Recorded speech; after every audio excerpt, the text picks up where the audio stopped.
everybody, how's it going? As always, thanks for clicking on the video. Thanks for tuning in. Thanks to all of you that have subscribed and are thinking about it. Just want to say thanks as always. We do appreciate it. So, little confession maybe to start, and maybe an apology. I took the last couple of weeks off from doing YouTube and videos, and really I even stayed away from the email unless something looked really urgent. I just needed a little break there. End of the season, hectic. The season's long, but it's really short at the same time. You look forward to it all winter, and it just flies by. And it seems like it's kind of long, but boy, you look back at the end of it, and it's gone like that. And man, I miss it already. It's September 19th, I think it is today, and we pulled the boat just a couple days ago, and I'm already having withdrawal symptoms. But we're going to keep giving you guys really good content throughout the whole winter. So stick with us. We appreciate it. So let's start out. We're going to do a fishing report today.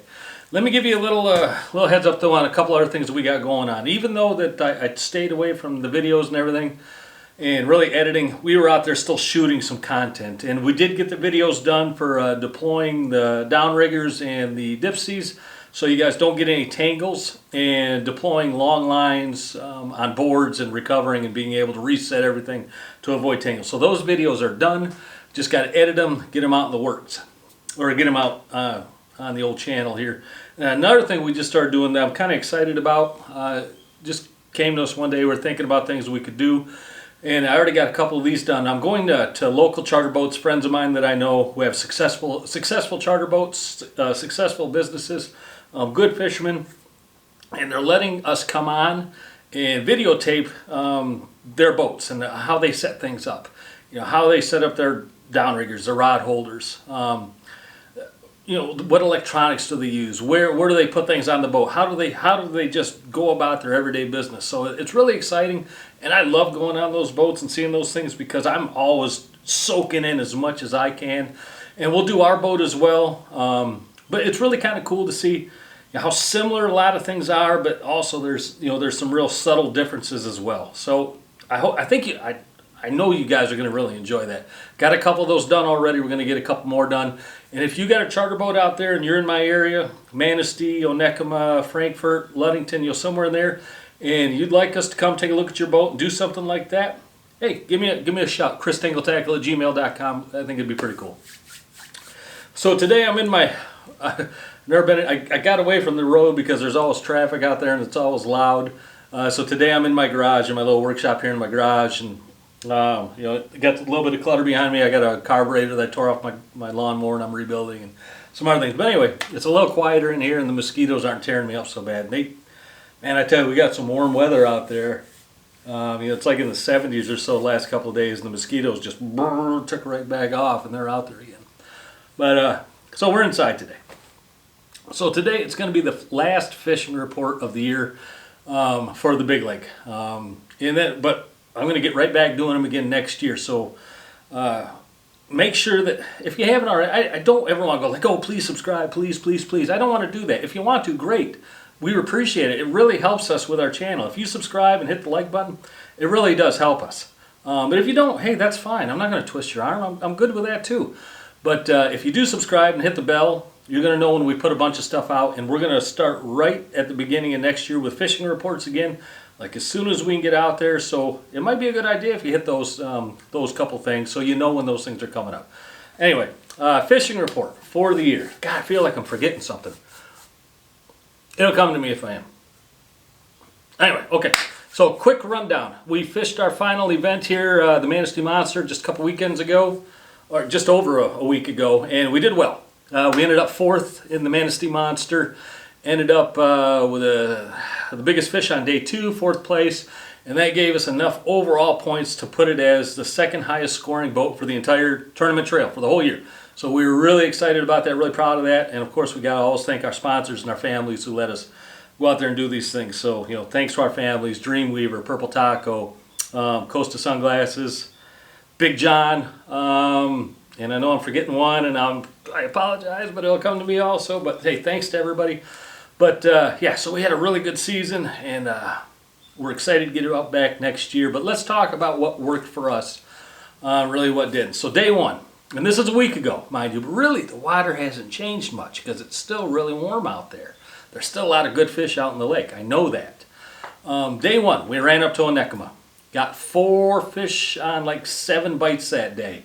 1 nice king, 1 really nice laker, and then a couple other smaller lakers. So that was kind of good. It was only a 3-3-3 event, so we only needed 3 fish over 2 days. So we're really looking for the big fish. We weren't looking for numbers, but we were looking for the big fish. So we ended up weighing that 16-pound laker on day one, or 15 and change, whatever it was. And then day two, we thought we only need 2 more big fish. Let's hit the harbor. Let's hit the pier heads. And I got to be honest, I don't like pier head fishing. It's not my thing. But I'll do it if I have to. And we stayed at the harbor at the pier heads all day long. And within the first 20 minutes, we got a monster bite, and we got a 25-plus pound king in the boat on that. Some of the nerves went away, and then we trolled the whole rest of the day and didn't get another hit, not another bite. And we thought, oh man, we're tanked, we're done. You know, stick a fork in us. And that fish was big enough to propel us all the way up to 4th place. Day 2 fishing was tough. So that 1 fish was enough to get us up, where we needed to be. So we were thankful for that. So, all right. So the fishing, it hasn't changed much. I'm going to be honest with you. A lot of the big kings have run up the rivers. I know that, but there's still fish out there. I know that too because the water temp around the pier heads is still up in the 60s, top to bottom. And I know a lot of those big kings still haven't come in yet. So don't be afraid still. If you're wanting to get back out there, get back out there. Hit those pier heads. Hit those flats out in front of the river mouths, the creeks, the streams. Hit those flats. Run some big plugs. Minimize your program though. Don't go super heavy on a bunch of lines. Like we were only running, on one side we had a 2-color and a 3-color. The other side, same thing, 2-color, 3-color.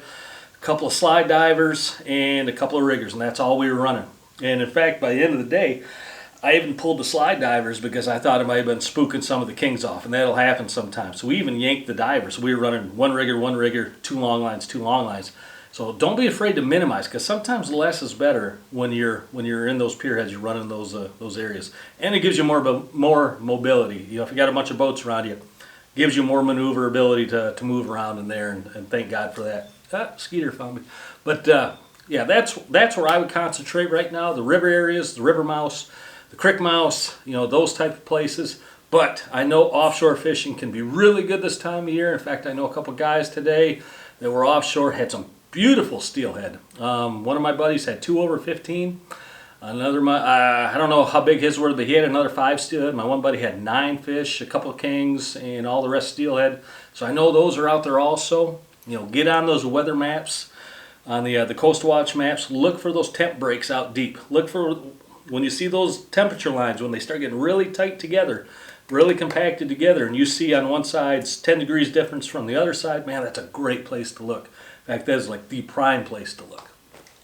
So if you're willing, hey, head offshore, run those high lines, run those 2, 3, 4 colors, those 100 coppers, 50 coppers, 75 coppers, riggers up high. Run those things. Run some really good steelhead stuff, golds, oranges, silvers. I love gold plated spoons. The whole spoon is either a brass or a gold color with gold on it. Man, that's one of my favorite steelhead. The Dreamweaver Magic Man is one of my all-time favorite offshore steelhead baits, especially the gold Magic Man, which is a gold blank with those Magic Man colors on it. Those are outstanding. Then of course all the typical steelhead colors. Still some loud vehicles going by, but the Steely Stomper, the Riverside, the Double Orange Crush, all those standbys, they're still there. Get out there, hit those things. If I was going out, and I wish I was, but I'm not in the next couple of days, I would probably go offshore. I think your chances of getting more fish are better offshore. You can still get some big fish near the shore, so if that's your thing, hey, hit it, go after it. You can do it. Those fish are still around there, so don't be afraid to pick and choose what you want to do. Maybe pier head in the morning, and then as soon as that turns off, sun comes up, head offshore if the weather lets you get there. And that's the other thing about September. The weather can get pretty sketchy pretty quick. If you look at the wind forecast, I think the next 3 or 4 days or 4 to 6 foot waves, 5 to 7, something in that area. So be careful as well. Always be careful. Safety, no fish is worth jeopardizing your safety. All right, so that's it. I'm going to wrap it up right there. Thanks to everybody for all the support over the year. All of you are so kind, the comments that we've got. Let's keep this thing rolling. We're going to keep building this thing. We're going to keep being here to help out any of you that need it at any time. And just remember, any of you guys can do this. Anybody. If you head out there and just give it your best effort.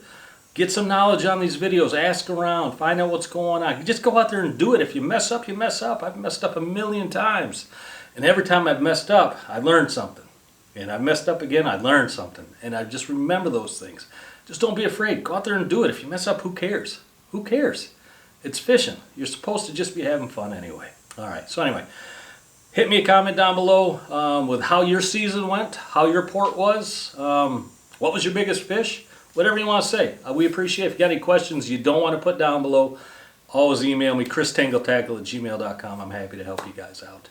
So, look forward to those videos coming up. The pro boats, the deployment videos. I got some knot videos I'm going to do soon. Show you guys some really good knots that you're going to need if you want to build any kind of salmon rod, bass rod, really anything. Some knots that you need to know. And lead core video, I'm going to do that for somebody that requested it. And if you got something you want to see, shoot me a comment down below or email me. I'll see what I can do. If it's in my power, if it's in my means, hey, happy to do it. Happy to do it. All right, cool. More vehicles going by. All right, that's it. Be safe, everybody. Have fun. Go out there, get some fish.